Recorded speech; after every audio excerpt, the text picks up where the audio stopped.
She was left behind with her siblings and no name until a rancher gave her a last name and a new life. Dust River, Texas, 1873. The wagon creaked as it rolled down the red dust road, its wheels wobbling like they could give out at any moment.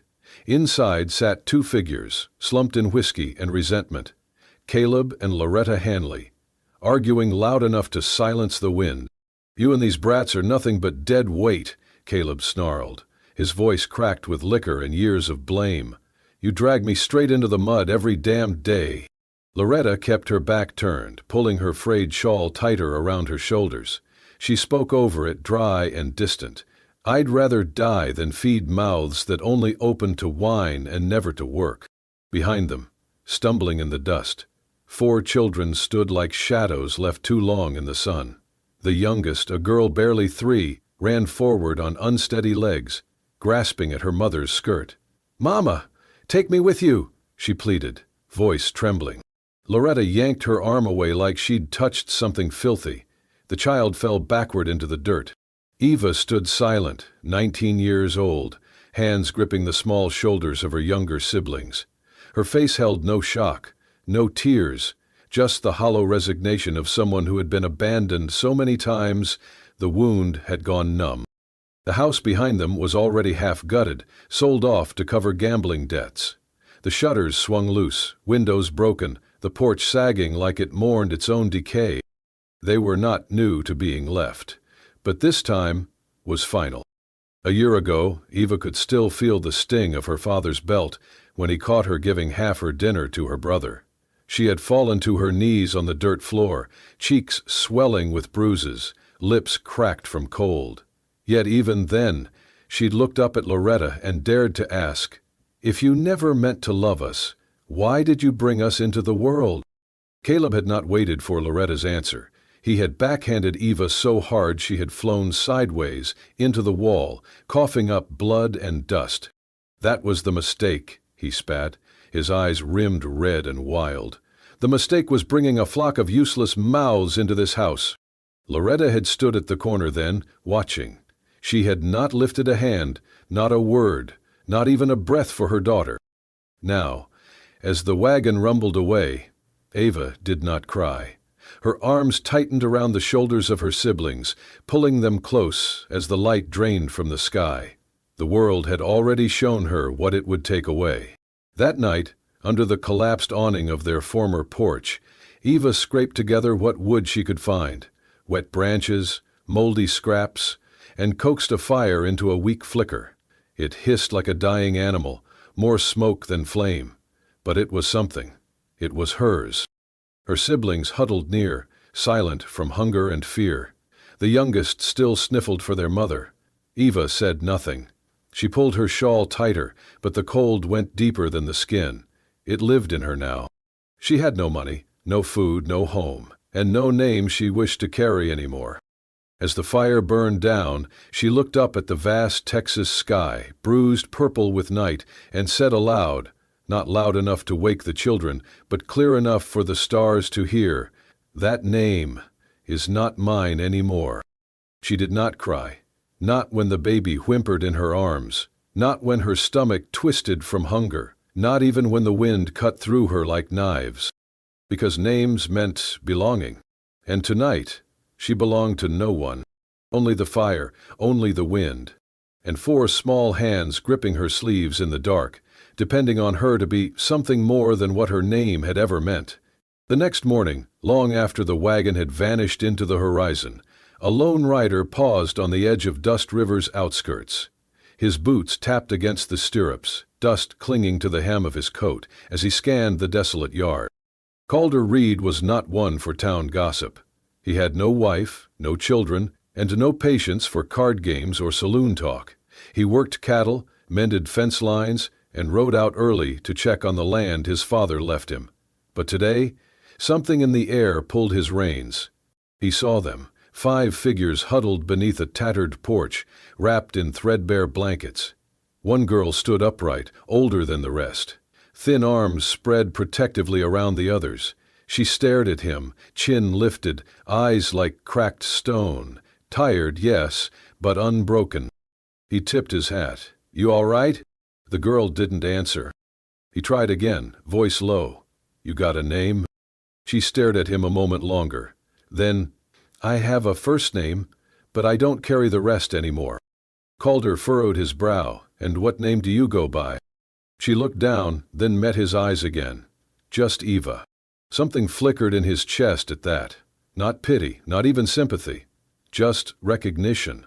That kind of quiet fury that only comes from being torn away too many times. Calder said nothing more. He nudged his horse and rode off into the dust, leaving behind nothing but hoofprints and a glance that lingered longer than it should.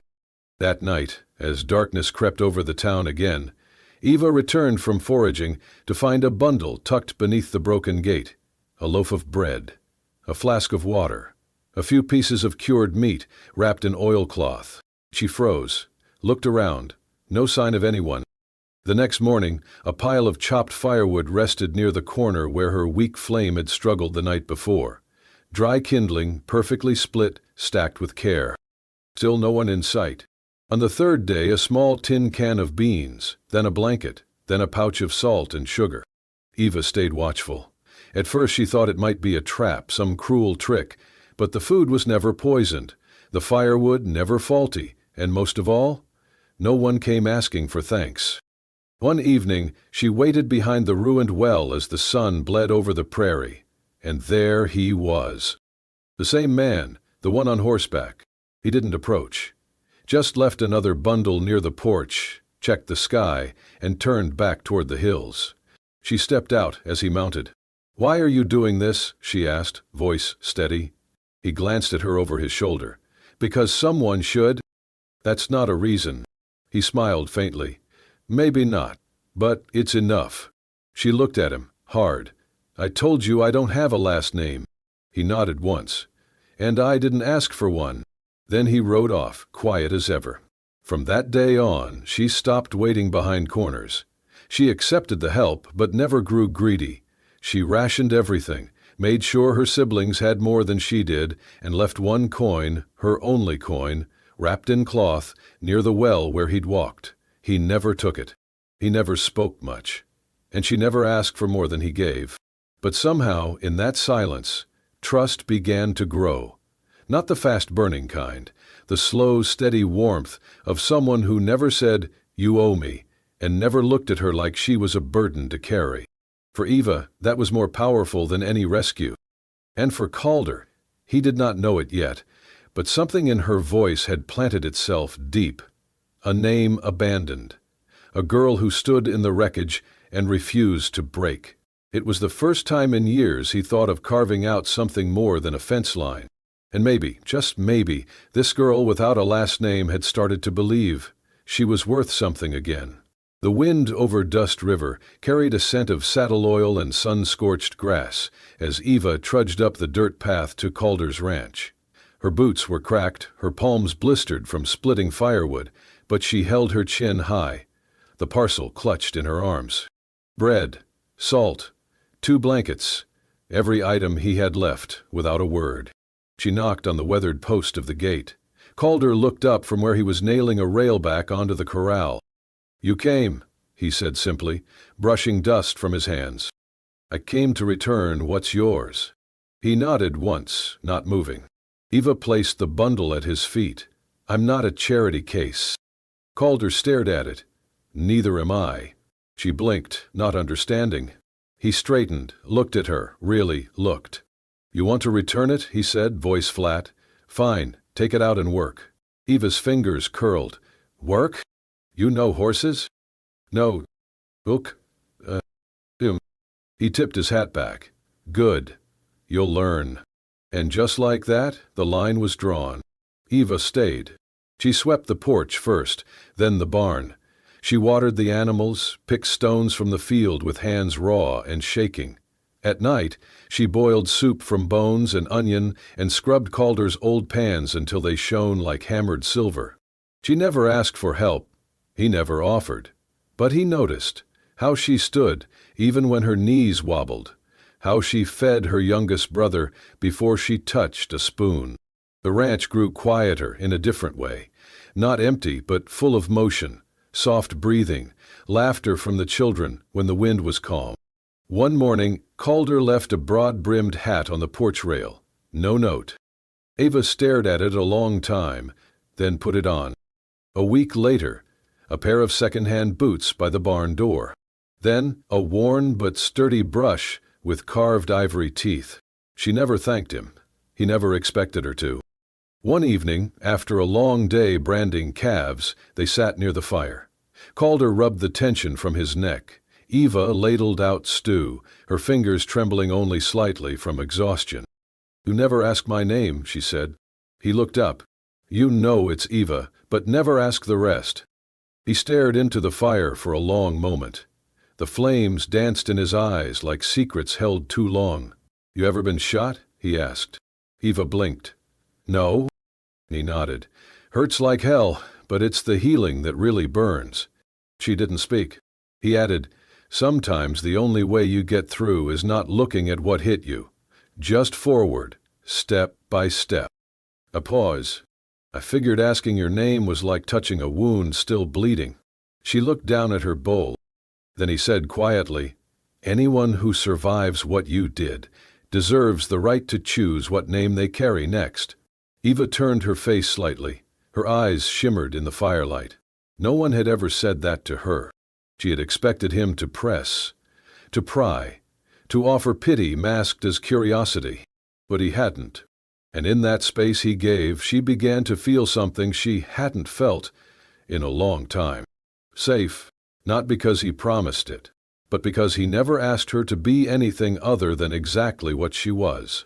The sun had not yet cleared the hills when Eva returned to the house she once called home. What remained of it, anyway. The structure leaned as if exhausted, the roof sagging under time and silence. The front door swung wide, pushed by a restless wind. It creaked with each sway like an old man's knees. Eva paused on the path, her youngest sister asleep in her arms. Her brothers walked quietly behind her, dirt smudged across their cheeks, eyes dull from hunger and uncertainty. The house looked smaller than she remembered, or maybe she had grown too fast. She stepped onto the porch. The board beneath her foot groaned. When she reached the door, it clattered on its hinges, like it had been screaming for help all this time. It was more ruin than shelter, but it was all they had. Later that day, as she swept fallen leaves from the front room, a sound came from outside, hoofs against the dirt, slow and steady. She turned and saw Calder dismounting his horse, a length of rope and tools slung across his back. He said nothing. She opened her mouth to speak, to say she did not need him, that she had not asked, but the words caught somewhere between pride and gratitude. He walked past her, knelt at the door, and without a word began to repair the hinge. She leaned against the frame, arms crossed, watching the way he moved. Not rushed, not loud, just steady, like a man who did not care for empty talk when there was something broken to mend. "I didn't ask you to come," she said quietly. He did not look up. "Good. Makes it easier to come on my own." When the door was fixed, he tested it, opened it, closed it. It clicked gently into place, no longer banging in the wind. "Thank you," she murmured. He gave a grunt that might have meant, "You're welcome," and left without another word. The rain came that night. It rolled in, heavy and sudden, battering the patched windows and howling through the trees. The roof leaked. The wind slid under the cracks like fingers searching for weakness. Ava lay curled beside her siblings on the floor, too tired to move, too cold to find sleep. Her breath came in tight gasps, her skin burned. The fever had taken root quickly. Somewhere in the night, she drifted between dreams and darkness. She woke to the smell of something warm. Blinking against the faint candlelight, she saw a bowl and a wooden crate beside her, steam curling up from it. A wool blanket covered her legs, heavier and softer than anything she owned. And next to the bowl, a scrap of paper, folded once. She opened it with trembling fingers. "You are not alone." That was all it said. No name, no greeting, just those 4 words, in a hand she recognized. Calder. Tears pricked the corners of her eyes, sudden and hot. She had not cried in weeks. Not when her father left, not when her mother pulled away from the youngest child, not when her body ached from hunger. But this undemanding kindness broke something open. She sipped the broth slowly. It tasted like warmth, like safety, like someone had noticed. When morning came, she woke to the sun breaking through cloud and fog. The storm had passed. Her fever had broken. Her hands, once trembling, now felt solid beneath her again. She sat at the table in the small front room. The paper still sat beside her. She turned it over. The pencil was there too. She picked it up, hands still pale from the fever, and pressed the tip to the paper. Eva. She wrote it with care, each letter slow, like she was meeting the word for the first time. Then she hesitated, her pencil hovering above the blank space that waited after. The last name, the one her father gave her, the one her mother used when cursing her. She stared at it for a long time. Then she placed the pencil down. That space would remain blank, at least for now. But for the first time it did not feel like an absence. It felt like a choice. The days rolled by like dust across the plains, quiet, sun-bleached and steady. Eva rose before the sun, chopped kindling with hands that no longer shook, and watched her siblings grow strong again. The bones in their cheeks began to disappear beneath returning flesh. Laughter found its way back into their voices. They spent most afternoons at Calder's ranch. He never said why they were welcome. He just left the barn doors open and a pot always simmering. He worked with the same silent precision as always, but the way he handed the youngest a carved wooden whistle or taught the middle boy to braid rope said more than words ever could. It was the little things, the way he shifted the saddle lower so the second young could mount alone, the way he mended a tear in Ava's shawl and left it on the porch without a note, and the way he taught them all, softly, without pride. He showed them how to guide a horse without jerking the reins, how to listen to the wind when you got lost in trees, how to judge a man not by the dust on his boots, but by how he treated something smaller than himself. The youngest girl, Lily, adored him most of all. She followed Calder like a shadow with braids. He did not seem to mind. One afternoon, a wagon creaked its way up the path toward Calder's home. A man in a worn black coat climbed down, holding a leather-bound book under his arm.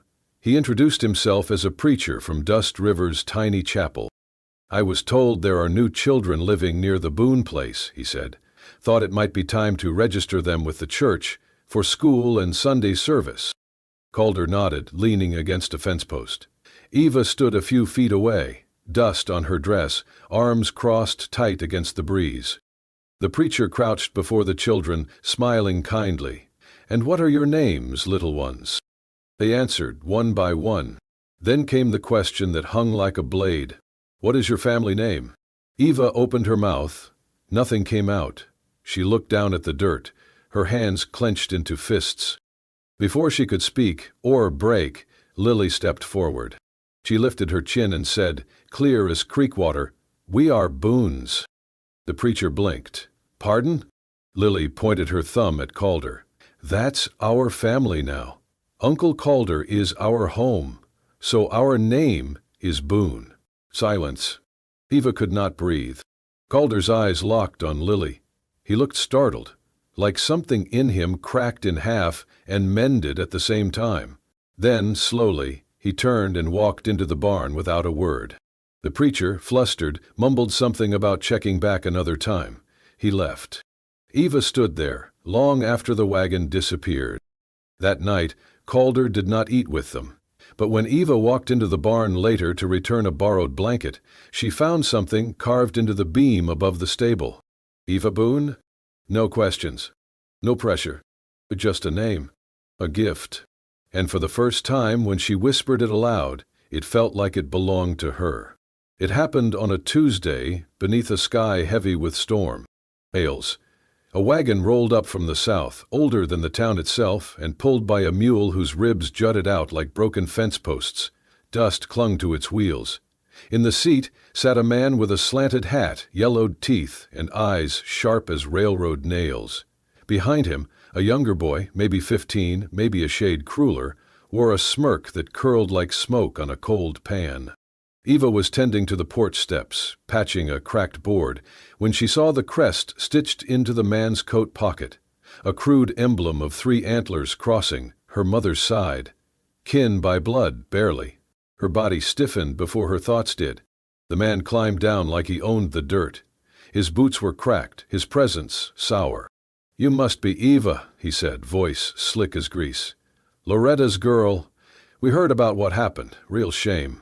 Thought we'd come fetch the little ones. Family should be with family, after all." Before Eva could form a word, Calder stepped out from the barn. He moved slow, like a storm cloud creeping across flatland. His hat was pulled low, his shirt damp with work. He wiped his hands on his jeans and said, voice steady, "They are not bags of grain to be carted off." The man gave a lazy shrug. "Not saying they are, just saying they got blood in 'em. Hanley blood. We got a stretch of land and needin' help. They'll work eat. Better'n being nobody." Eva's stomach twisted. Her youngest sister peeked through the doorway, clutching a rag doll. The twins stood behind her, still and wide-eyed. Calder took a step forward. "You do not get to vanish for years and reappear when it suits your fence line. This isn't about blood. It's about who stayed when it rained." The man's eyes narrowed. "And who are you to say? You got no papers, no marriage, no claim, just a name pulled out of dirt.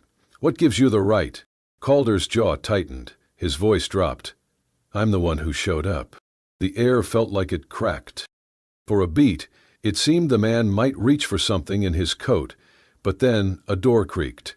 A neighbor stepped out, then another, and another. Silent figures appeared on porches, under awnings, at the edge of the general store. A woman from the bakery crossed her arms. "I saw that girl carry 3 kids through a flood. I saw this man bring firewood when no one else did." The blacksmith added, "They belong here. Boone isn't just a name. It's what we call the ones who care." The man's face curled like burned paper. "So you'd let a girl choose a stranger over her kin?" Eva stepped forward. Her boots clicked on the porch steps. She did not look at Calder, but her fingers found his hand. She laced them together, tight as vows. "I choose him," she said, voice clear. "I choose the man who carried our future instead of cursing our past." The boy on the wagon spat in the dirt.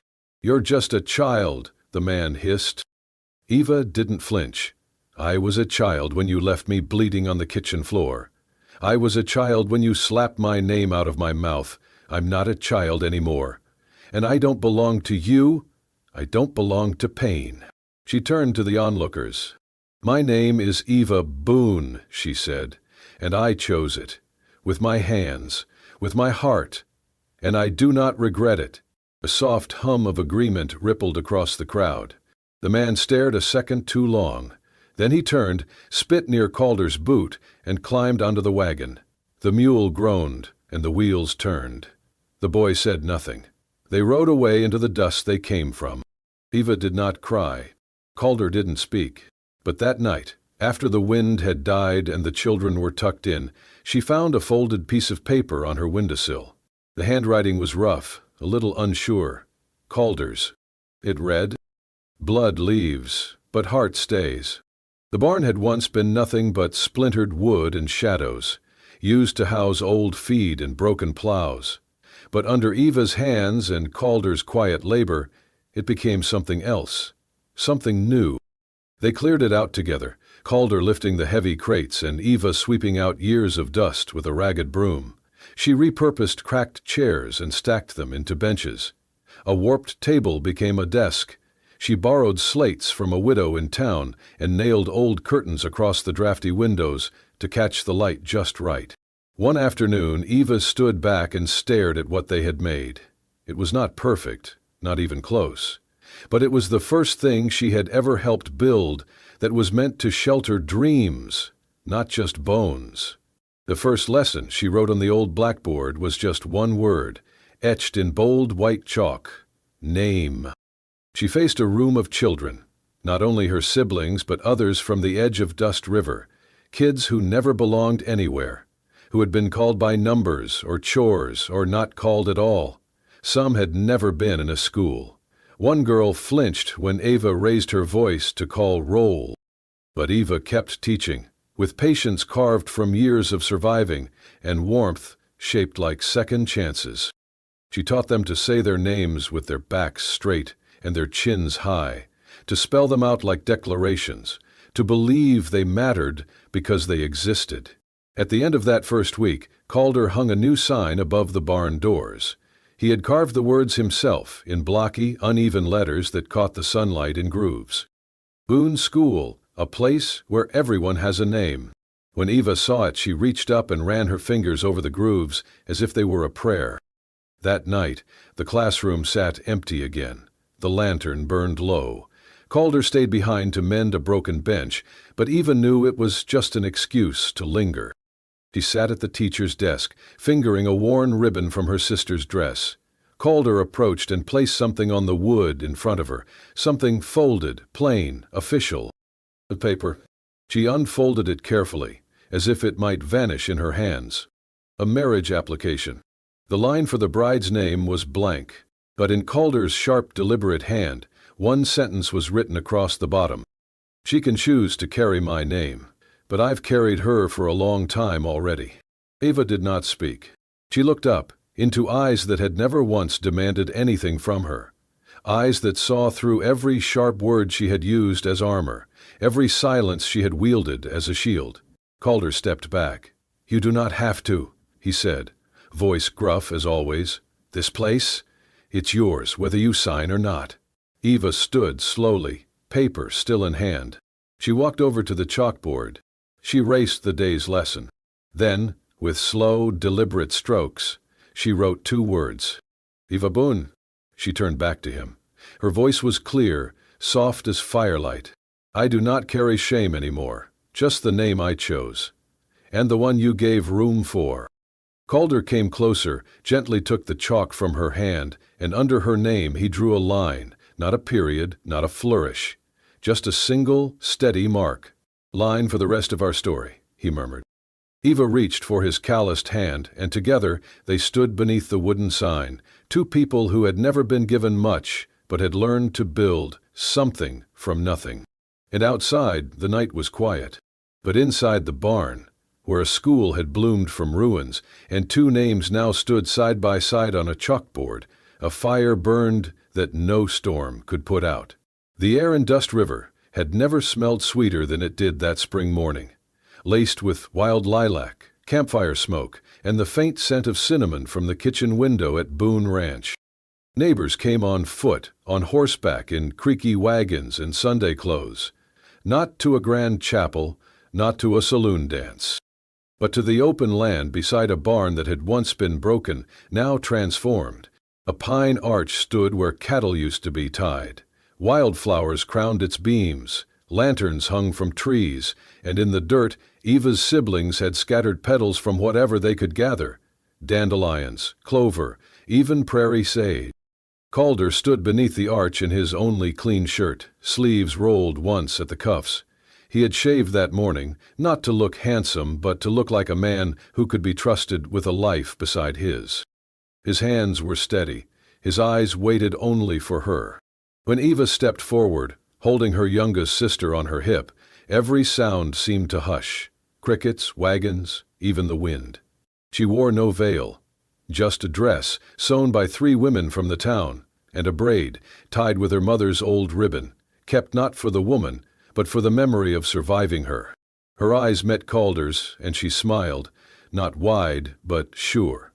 The preacher asked them the usual words, but Calder, never much for formality, raised a hand to pause. "I do not need someone who shares my blood," he said, loud enough for every ear to catch it. "I just need someone who brings fire home, and keeps it burning." Gasps stirred, but no one laughed. Because in Dust River, everyone knew what it meant to keep a fire alive through winter. Then Eva, still holding her sister, turned to face the small crowd, neighbors, outcasts, schoolchildren, cowhands who once thought her strange. She said, "A name is something you are born with, but it can be stripped, poisoned, forgotten." Her voice never cracked, not once. "But a place in this world That is something you live to earn. And today, I choose mine. I carry the name Boone, not because I was born to it, but because someone made space for me in it. She looked at Calder again, her siblings gathered at her side like flowers drawn to warmth. The preacher said nothing else. He did not need to.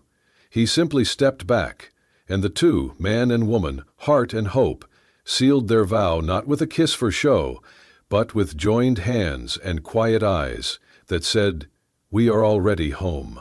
Later that evening, the new sign was nailed above the ranch door. Eva Boone and family. No blood, all heart. It was Calder's handwriting, carved deep into cedar. Beneath it, little muddy fingerprints marked where the children had pressed their hands in paint. Yellow, blue, red. A new kind of coat of arms. Inside, the fire crackled. Calder knelt near it, coaxing it gently with pine and cedar. Behind him, laughter filled the kitchen. Eva and the children worked together, rolling dough, flour in their hair, sticky hands reaching for the sugar tin. The youngest one shrieked when dough landed in her lap. Eva bent over in laughter, wiping it away with the sleeve of her new dress. Calder looked over his shoulder. Just once. And when he did, the lines on his face softened, as if the years had not broken him but led him here.